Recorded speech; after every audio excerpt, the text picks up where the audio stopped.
하나님 말씀 에스라 10장 1절입니다. 에스라 10장 1절.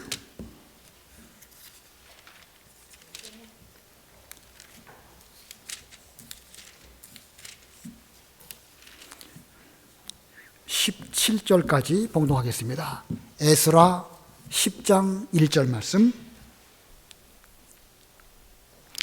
에스라가 하나님의 성전 앞에 엎드려 울며 기도하여 죄를 자복할 때에 많은 백성이 크게 통곡하며 이스라엘 중에서 백성의 남녀와 어린아이의 큰 무리가 그 앞에 모인지라.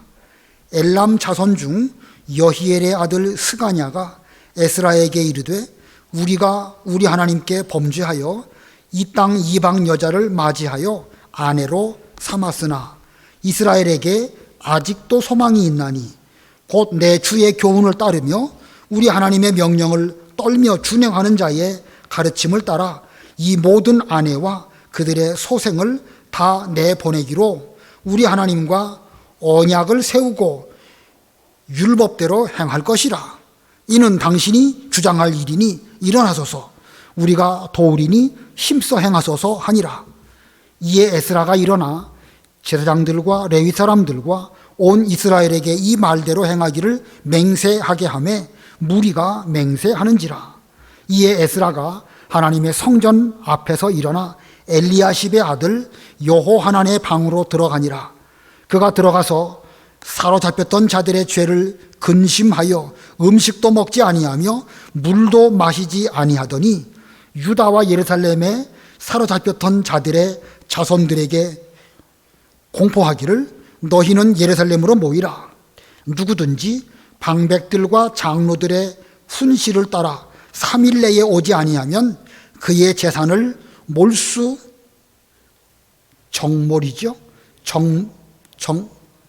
정몰하고 사로잡혔던 자의 모임에서 쫓아내리라 하며 유다와 베냐민 모든 사람들이 3일 내에 예루살렘에 모이니 때는 9째 달 20일이라. 무리가 하나님의 성전 앞 광장에 앉아서 이 일과 큰 비 때문에 떨고 있더니 제사장 에스라가 일어나 그들에게 이르되 너희가 범죄하여 이방 여자를 아내로 삼아 이스라엘의 죄를 더하게 하였으니 이제 너희 조상들의 하나님 앞에서 죄를 자복하고 그의 뜻대로 행하여 그 지방 사람들과 이방 여인을 끊어버리라 하니 모든 회중이 큰 소리로 대답하여 이르되 당신의 말씀대로 우리가 마땅히 행할 것이니이다. 그러나 백성이 많고 또 큰 비가 내리는 때니 능히 밖에 서지 못할 것이요 우리가 이 일로 크게 범죄하였은즉 하루 이틀에 할 일이 아니오니 이제 온 회중을 위하여 우리의 방백들을 세우고 우리 모든 성읍의 이방 여자에게 장가든 자는 다 기한의 각 고을의 장로들과 재판장과 함께 오게 하여 이 일로 인한 우리 하나님의 진노가 우리에게서 떠나게 하소서 하나 오직 아사헬의 아들 요나단과 디과의 아들 야스야가 일어나 그 일을 반대하고 무술람과 레위 사람 삽부대가 그들을 돕더라. 사로잡혔던 자들의 자손이 그대로 한지라. 제사장 에스라가 그 종족을 따라 각각 지명된 족장들 몇 사람을 선임하고 10째 달 초하루에 앉아 그 일을 조사하여 첫째 달 초하루에 이르러 이방 여인을 아내로 맞이한 자의 일 조사하기를 마치니라. 거기까지 봉독합니다. 오늘 본문의 내용은 이 가나안 땅으로 돌아온 유다 백성들 가운데 그 땅 이방 사람들, 가나안 사람들하고 혼인한 이 일이 발단이 되고 문제가 되어서 에스라가 그들의 신앙을 개혁한 이런 내용입니다. 오늘 말씀 제목은 에스라의 신앙개혁, 에스라의 신앙개혁입니다. 유다가 바벨론 포로 70년 만에 1차로 귀환하게 되는데 그 1차 귀환 때의 지도자가 스룹바벨입니다. 주전 535년에 이제 스룹바벨 지도로 돌아오게 되는데 그 스룹바벨은 총독이었고 다윗 왕의 후손이며 예수님의 족보에 올라간 이런 인물입니다. 자, 이 스룹바벨을 중심으로 유다 백성들은 귀환하자마자 성전 건축을 시작했습니다. 그런데 얼마 지나지 않아서 그만 성전 건축을 중단했습니다. 성전 건축을 중단한 이유는 여러 가지를 말할 수 있겠지만, 먼저는 사마리아 사람들의 반대가 있었고, 그다음에 두 번째로는 자기들 먹고 사는 일이 급했기 때문에 그렇습니다. 처음에는 의욕을 가지고 성전 건축부터 해야 되지 않겠는가, 힘을 다해서 성전 건축을 했는데, 밖으로는 사마리아 사람들의 반대가 있었고 내부적으로는 자기들도 먹고 살아야 되기 때문에 그만 성전 건축이 중단되고 약 15년 동안 그만 멈추고 말았습니다. 그리고 15년 뒤에 학개, 스가랴 이런 선지자들이 나타나서 강력하게 성전 건축 재개를 촉구해서 그들은 마침내 주전 516년에 스룹바벨 성전을 다 마치게 됩니다. 이스라엘 백성, 유다 백성들이 주전 605년에 포로 잡혀가게 되고, 또 두 번째는 주전 590 몇 년인가 596년으로 기억되는데 그때 한번 또 포로 잡혀가게 되고, 그리고 586년에 세 번째로 포로 잡혀가게 되는데, 그 성전 건축도요 1차로 돌아왔던 때가 그 605년에서부터 70년 만에 돌아오게 되고, 성전 건축도 성전이 파괴된 586년부터 70년 지나서 516년에 성전 건축이 됩니다. 그러니까 포로 잡혀갔다가 70년 만에 돌아오고, 그리고 성전이 무너진 지 또 70년 만에 그 스룹바벨 성전을 다시 재건하기에 이르게 됩니다. 이런 내용이 에스라 1장부터 6장까지에서 있었던 역사적인 내용입니다.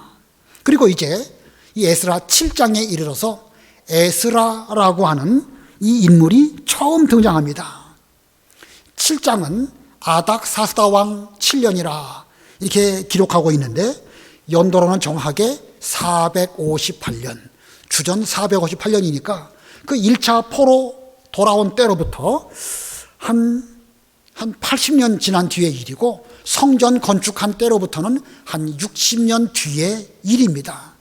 제법 오랜 시간 뒤에 이 에스라라고 하는 인물이 여기 7장에서 등장하게 되는데, 자, 이 1차 포로 귀환 때에 이미 예루살렘으로 돌아온 그 사람들은 성전 건축을 했고, 성전 중심으로 신앙생활을 할 때에 포로에서 돌아오지 못한 그 이방 땅에 머물러 있던 흩어진 그 사람들은 여전히 거기에 남아 있었는데, 그 남아 있었던 사람 가운데에서 에스라를 중심으로 두 번째 포로 귀환이 주전 458년에 이루어지게 됩니다.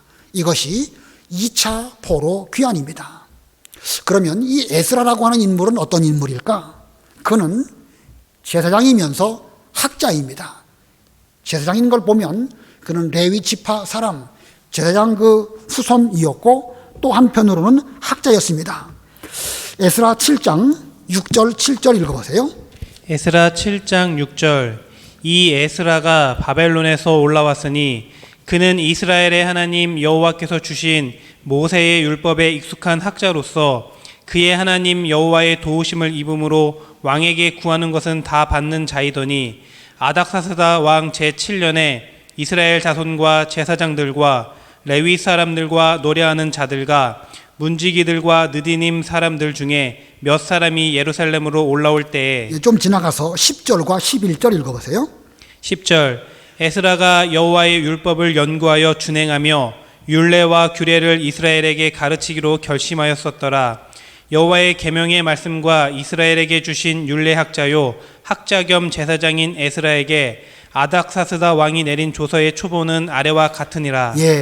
이때까지 에스라는 예루살렘으로 돌아오지 아니하였고, 흩어진 이방인 가운데에서 분명 그는 제사장 직분의 신분이었지만 돌아오지 않고 이방 땅에 머물러 있었습니다. 에스라가 돌아오지 않은 것이 아니고 그의 부모가 돌아오지 않았기 때문에 에스라는 불가피하게 이방 땅에 있을 수밖에 없었죠. 에스라 책임은 아닙니다. 자, 그런데 하나님은 그 이방 땅에 머물던 에스라를 그 이방 땅에서 잘 양육해 주셨는데, 그는 이방 땅이었지만 거기에서 모세의 율법을 많이 연구한 이런 양육을 받았습니다. 자, 이게 쉬웠을까? 이방 땅에 머물면서 에스라라고 하는 인물이 모세의 율법을 많이 연구해서 학자라고 하는 그런 명분을 얻는 것이 쉬운 일이었을까? 결코 쉬운 일이 아니었겠죠. 이 고대 바벨론이나 페르시아 그 나라들은 점성술이 아주 발달했습니다. 점성술, 우리가 생각하기에는 별 보고 점치는 일 이런 정도로 생각할 수 있지만 거기까지만은 아닙니다.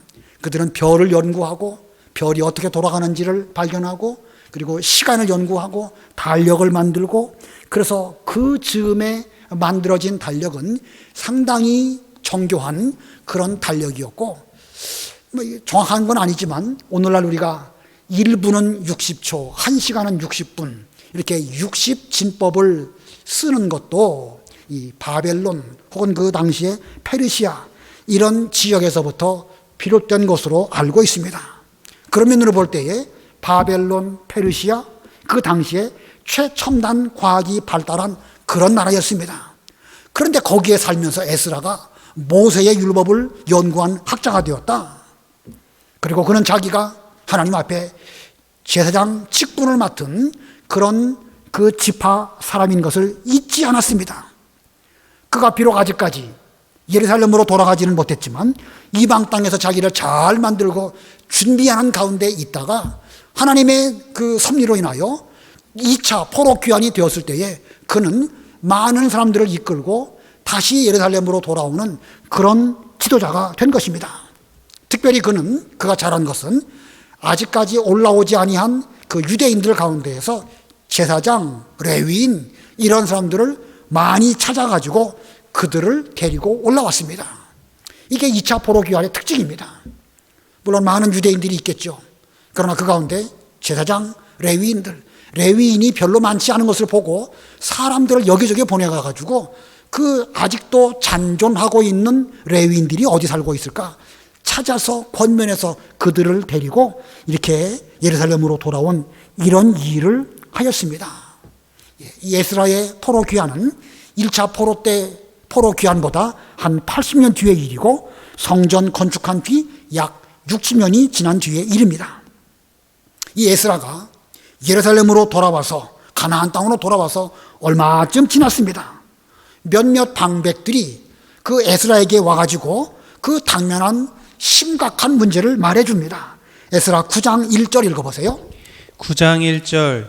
2일 후에 방백들이 내게 나와 이르되 이스라엘 백성과 제사장들과 레위 사람들이 이 땅 백성들에게서 떠나지 아니하고 가나안 사람들과 헷 사람들과 브리스 사람들과 여부스 사람들과 암몬 사람들과 모압 사람들과 애굽 사람들과 아모리 사람들의 가증한 일을 행하여 이스라엘 백성과 제사장들과 레위 사람들이 이 땅 백성에게서 떠나지 아니하고, 여기 이스라엘 백성, 제사장, 레위인, 지도자 위치에 있는 사람들을 주로 언급하고 있습니다. 이 땅 백성에게서, 여기서 말하는 이 땅 백성은 그 가나안 땅에 살고 있었던 백성들을 말하는 것이고, 가나안 7족속, 그리고 에돔, 모압, 애굽 그런 이방인들, 섞여 사는 혼혈인들, 그런 사람들에게서 떠나지 아니하고 마땅히 떠나고 거룩을 지키고 하나님 백성다운 이런 삶을 살아야 되는데 구별하지 않고 살면서 삶으로 말미암아 가증한 일을 행했다. 그 가나안 족속들하고 통혼한 그것을 가증한 일이라고 언급하고 있습니다. 그 가증한 일은 9장 2절에서 구체적으로 또 말씀하고 있습니다. 9장 2절 읽어보세요. 9장 2절. 그들의 딸을 맞이하여 아내와 며느리로 삼아 거룩한 자손이 그 지방 사람들과 서로 섞이게 하는데 방백들과 고관들이 이 죄에 더욱 으뜸이 되었다 하는지라. 거룩을 지켜야 할 하나님의 백성들이 이 가나안 땅의 여러 민족들과 서로 섞여서 통혼을 하였는데 특별히 방백들, 고관들 이런 사람들이 더욱 으뜸이 되었습니다. 이 가나안 족속들과의 결혼을 가증한 일이라고 오늘 본문은 표현하고 있습니다. 이 당시에 유다 사람들은 포로에서 돌아와서 성전을 건축하고 성전 중심으로 신앙생활을 한 지 온 60년쯤 됐을 때의 일입니다. 그들은 안식일을 잘 지켰고 절기를 지켰고 여러 가지 율법대로 생활을 다 하고자 했는데 그들은 나름대로는 성전 중심 생활을 한다고 했는데 그들의 생활은 그렇지 못했습니다.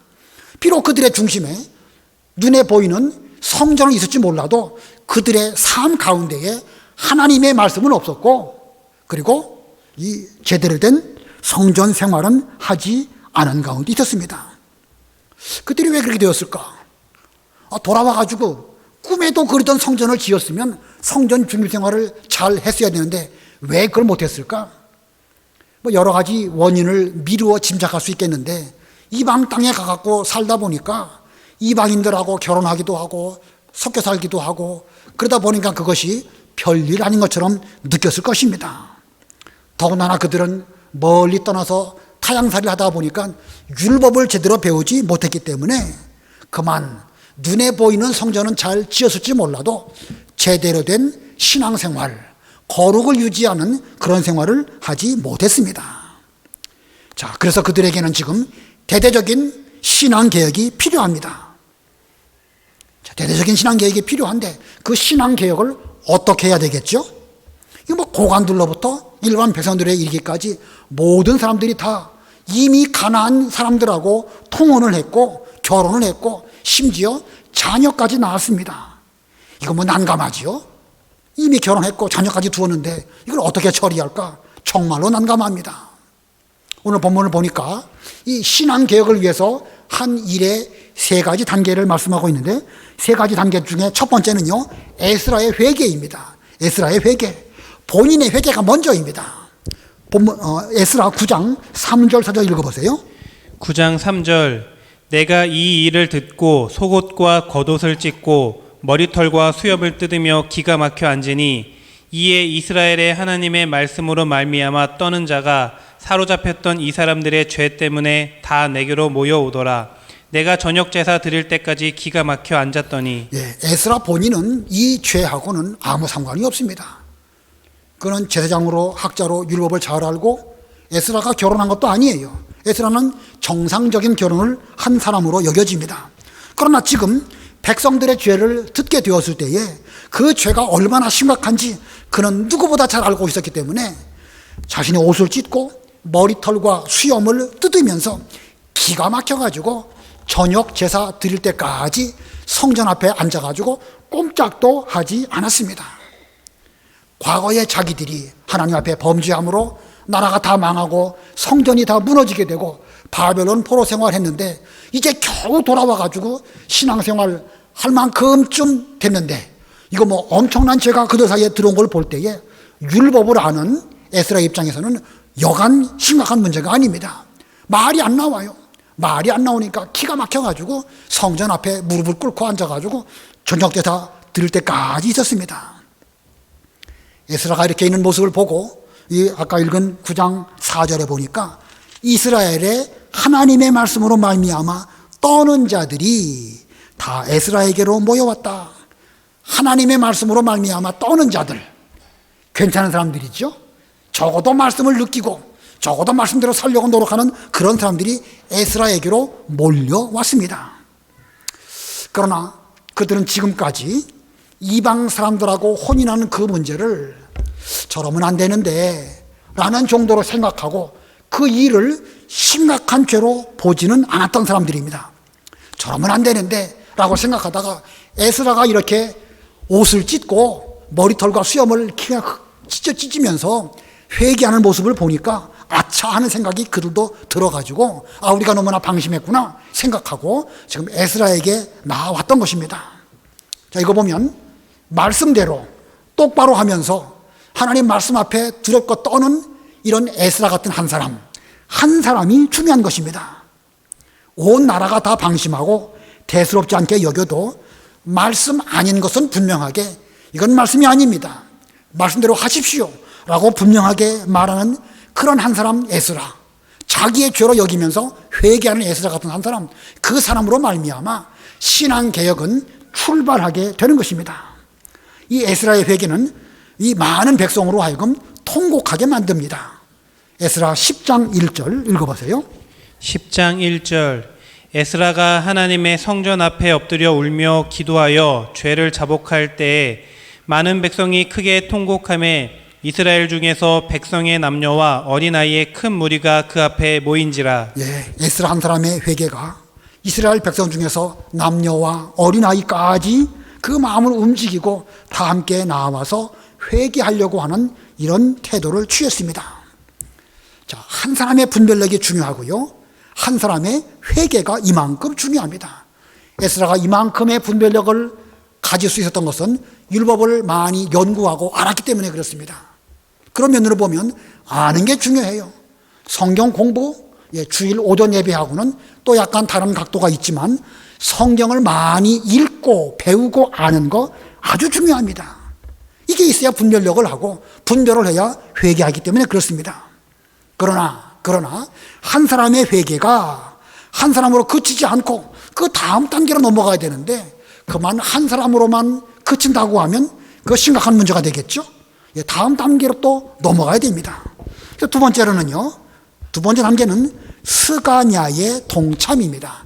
스가냐라고 하는 인물이 이 에스라의 회개를 보고 자신도 함께 그 회개에 동참했습니다. 전 유다가 이 사태를 심각하게 보고 있지 않는 가운데 에스라 혼자 아무리 하루 종일 회개한다고 해서 그 이스라엘 백성들이 유다가 제대로 되는 건 아니죠. 소용없는 일입니다. 전체가 회개에 합당한 그런 변화가 없다고 하면 에스라 한 사람의 회개는 불발탄이 될 수밖에 없습니다. 자, 그런데 그때에 스가냐라고 하는 사람이 나타나서 말합니다. 우리가 범죄했습니다. 회개하고 이제부터라도 하나님의 명령을 준행한다고 하면 저희들에게 아직도 소망이 있습니다. 라면서 그도 이 에스라의 회개에 동참했습니다. 본문 2절로 4절 읽어보세요. 2절. 엘람 자손 중 여히엘의 아들 스가냐가 에스라에게 이르되 우리가 우리 하나님께 범죄하여 이 땅 이방 여자를 맞이하여 아내로 삼았으나 이스라엘에게 아직도 소망이 있나니 곧 내 주의 교훈을 따르며 우리 하나님의 명령을 떨며 준행하는 자의 가르침을 따라 이 모든 아내와 그들의 소생을 다 내보내기로 우리 하나님과 언약을 세우고 율법대로 행할 것이라. 이는 당신이 주장할 일이니 일어나소서 우리가 도우리니 힘써 행하소서 하니라. 예, 이 스가냐라고 하는 사람, 여러 가지 족보가 나와 있긴 하지만 그 이 인물이 얼마나 에스라를 잘 격려하고 위로해서 하나님의 일을 행하도록 권면하는 말이었는지 오늘 본문이 잘 드러나 있습니다. 우리가 하나님 앞에 심각한 죄를 지었습니다. 쉽게 말하면 죽을 죄를 지었습니다. 그러나 우리가 회개한다고 하면 아직 우리 앞에 소망이 있으니 당신은 계속 여기에 앉아 계시지만 말고 일어나서 저희들에게 율법으로 권면해 주시고 이 백성들을 올바로 지도해 주시옵소서. 말씀으로 잘 지도해 준다고 하면 우리가 당신의 그 말씀은 하나님의 말씀으로 알고 순종하겠습니다. 우리가 돕겠습니다. 자, 이 에스라가 엄두가 나지 않는 정말 난감한 이런 그 신앙 개혁이었지만 이 스가냐라고 하는 사람의 협력으로 인하여 그 일은 다음 단계로 또 넘어가게 되는 것입니다. 자, 아무리 상황이 절망스러워도 소망이 있다. 회개하는 사람에게는 소망이 있습니다. 아직 살아있고 아직 하나님의 진노는 끝나지 아니하였고 끝장까지 간 건 아닙니다. 그러므로 우리도 지금이라도 회개하는 사람에게 소망이 있음을 기억하시면서 이 시대적으로 우리가 해야 할 회개가 무엇일까? 우리는 이 신앙 개혁을 시작할 수 있는 이런 우리가 되어야 됩니다. 오늘날 우리가 에스라처럼 제사장이 될 수가 없고 에스라처럼 율법학자가 될 수는 없을지라도 스가냐처럼 협력하는 사람은 될 수 있습니다. 마땅히 되어야 됩니다.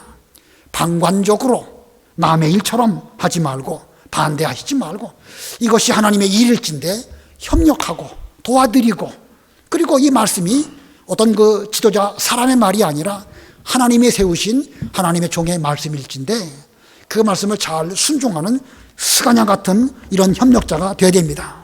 자, 세 번째로 이렇게 스가냐가 협력하니까 세 번째는 백성들의 순종 맹세입니다. 백성들이 우리도 율법 말씀에 순종하겠습니다 라고 맹세했습니다. 5절 읽어보세요. 5절. 이에 에스라가 일어나 제사장들과 레위 사람들과 온 이스라엘에게 이 말대로 행하기를 맹세하게 하매 무리가 맹세하는지라. 예, 에스라가 지금까지 그 저녁 제사 드릴 때까지 성전 그 앞에 앉아가지고 기가 막혀서 말도 못했는데 사람들이 많이 오게 되었고 어린아이까지 다 거기에 모였을 때에 스가냐가 한 말을 듣고 에스라가 일어나서 말을 합니다. 그리고 온 이스라엘 백성들에게 이제 맹세하게 하며 무리가 맹세했습니다. 어떤 내용으로 맹세했을까? 아내들과 그 소생들을 다 내보내기로 하나님과 언약하기로 맹세하겠느냐? 에스라가 그렇게 말하니까 그 앞에 있었던 모든 사람들이 맹세합니다. 자, 이렇게 에스라는 맹세를 시키고 그는 그 자리를 떠나서 이제 성전 앞에 있는 그 마당을 떠나가지고 여호하난이라고 하는 사람의 방으로 들어갔습니다. 여기서 말하는 여호하난의 방은 성전 옆에 방들이 몇 개가 있는데 그 방 가운데 여호하난이라는 사람이 쓰고 있는 방이 있었고 그 에스라는 그 방으로 들어갔습니다. 그 뒤에 어떤 일이 벌어졌을까? 지금 에스라는 그 방으로 들어가서 또 계속해서 회개하는 심정으로 금식하면서 하나님께 기도했습니다. 이제 문제는 누구에게 있죠? 백성들에게 있습니다. 백성들이 이것이 죄라는 사실을 이 하나님의 종을 통해서 분명히 들었습니다. 그리고 그 앞에서 맹세까지 했습니다. 이제 급한 사람들은 백성들입니다. 그래서 그 백성들은 다 각각 자기의 자손들을 다 예루살렘으로 불러 모읍니다. 그리고 3일 내에 그들이 다 예루살렘으로 올라왔습니다. 그리고 그때는 큰 비가 오는 우기였지만 그 큰 무리가 다 예루살렘 성전 앞에 모였습니다.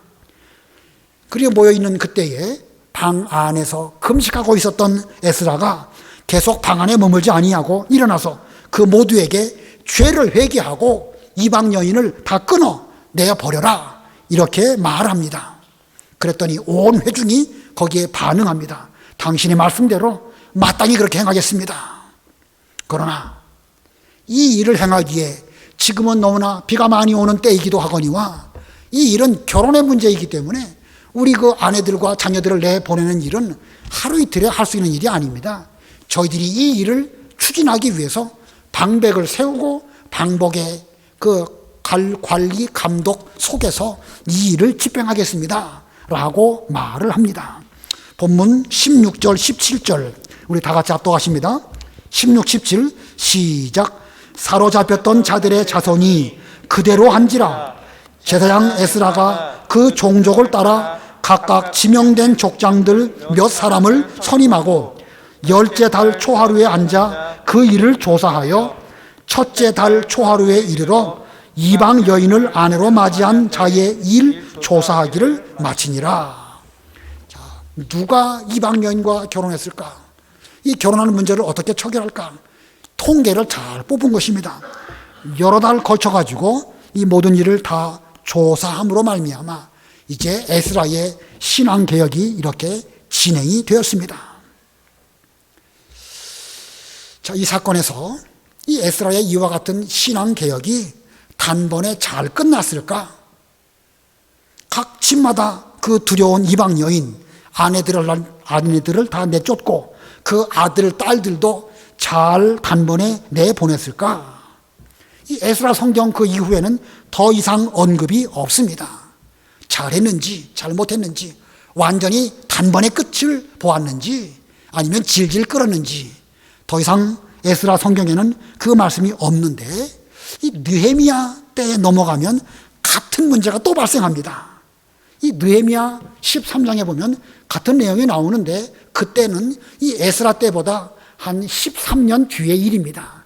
이 에스라는 아닥사스다 왕 7년 때의 일이라고 하면 느헤미야 때의 일은 아닥사스다 왕 20년 때의 일이니까 적어도 13년 정도 시간이 지나간 때의 일인데 그 즈음에도 유다 자손들이 가나안 사람들을 그 아내로 맞이하여 자녀를 낳았고 그 낳은 자녀들이 유다 말도 제대로 못하고 이방 나라 말도 제대로 못하고 하나님 말씀도 제대로 배우지도 못하고 저것도 제대로 못하고 이거 어중간한 이런 상태가 되고 말았습니다. 물론 혼혈한 가정마다 다 똑같은 문제를 안고 있지요. 그 문제 지금 그 문제를 말하고자 하는 건 아니에요. 중요한 문제는 하나님의 말씀을 자녀들에게 잘 가르쳐야 되겠는데 언어 소통이 제대로 안 되니까 하나님의 계명 율법을 제대로 가르칠 수 없는 그런 상황이 그 느헤미야 때에도 있었다라는 사실을 보여주고 있습니다. 심지어 그 당시에 대제사장 집안의 자녀는 그 신발랏의 사위가 되는 이런 지경까지 이르고 말았습니다. 자, 이걸 볼 때에 그 이방 사람하고 통하는 문제가 얼마나 끊어버리기 어려운 문제인지 여실히 역사가 보여주고 있습니다. 2500년 전 유다 사회, 우리보다 훨씬 더 율법을 철저하게 준수하는 이런 그 시대의 사람들이었지만 그들도 그렇게 쉽게 끊어버릴 수 없는 문제가 바로 이 이방 사람들과의 통혼 문제였습니다. 자, 또 본 사건 가운데서 또 한 가지의 질문은요, 지금 우리도 이렇게 해야 될까? 믿지 않은 사람들하고 이거 절대로 결혼하지 않고 어쩌다가 결혼했다고 하면 쫓아내고 그 자녀들도 다 끊어버려야 한다는 것일까? 얼마 전에 어떤 분이 저한테 와서 질문하십니다. 우리 자녀가 결혼할 나이가 되었는데 배우자를 가까운 시일 내에 데려올 것 같은데 믿지 않는 자녀일까봐, 믿지 않는 상대일까봐 걱정입니다. 쫓아내야 될까요? 말아야 될까요? 저한테 질문하셨습니다. 뭐라고 답을 해야 될까요? 결혼 안 하면 안 했지. 너는 절대로 믿지 않는 사람하고 결혼하면 안 된다. 그렇게 말해야 될까? 참 쉽지 않은 문제입니다.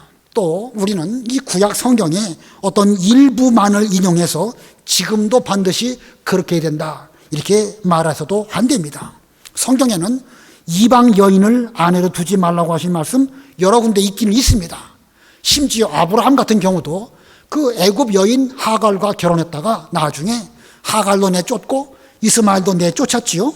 나름대로 믿음을 잘 지키기 위한 좋은 본을 우리들에게 보여주었습니다.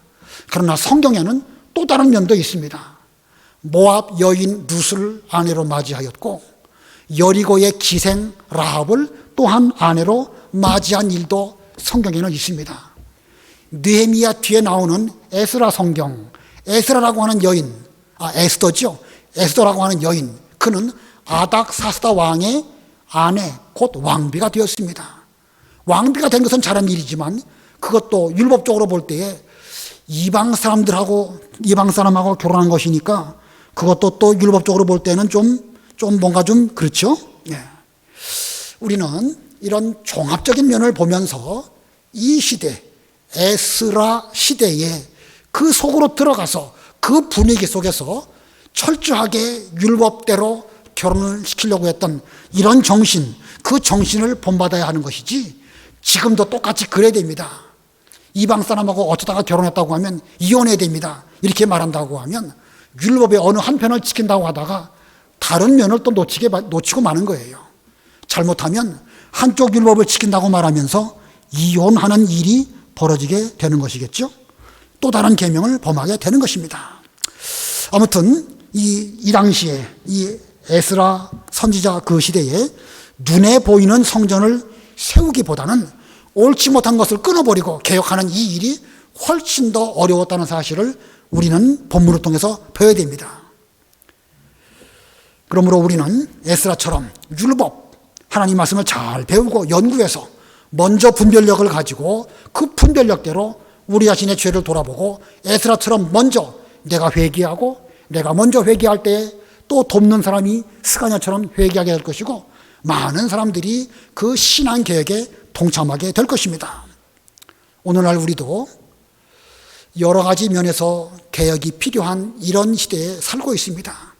크고 작은 일들이 교회 안팎에서 일어나고 있는데 바깥의 문제보다도 훨씬 더 심각한 것은 교회 내부의 문제, 기독교 내부의 문제이고 이런 면에서 개혁이 필요한 이런 시대에 우리가 살고 있습니다. 어느 면을 개혁해야 될까? 에스라처럼 율법을 많이 읽고 연구해서 분별력을 가지고 내가 먼저 그 면에 회개하시고 내가 먼저 회개할 때에 하나님께서 돕는 사람을 우리에게 붙여주실 뿐만 아니라 다른 사람도 그 믿음의 대열에 서게 될 것을 생각하시면서 우리도 이 시대에 이 신앙을 개혁하는 이 일에 우리가 잘 동참하고 하나님의 뜻을 이루어드리는 그런 우리가 되어야 되겠습니다. 기도하시겠습니다. 하나님 아버지, 유다가 바벨론 포로에서 돌아와 성전 건축을 어려운 가운데 잘 했지만 그들 속에는 여전히 끊어버리지 못한 이방 사람과의 혼인 문제로 에스라가 이렇게 회개하였고 스가냐가 협력하여 그 일을 잘 도움으로 하나님의 일이 되었습니다. 그러나 그 이후에 그 일은 계속 그들 삶 가운데 끊어버리지 못하고 지속되었음을 저에게 일깨워 주셨습니다.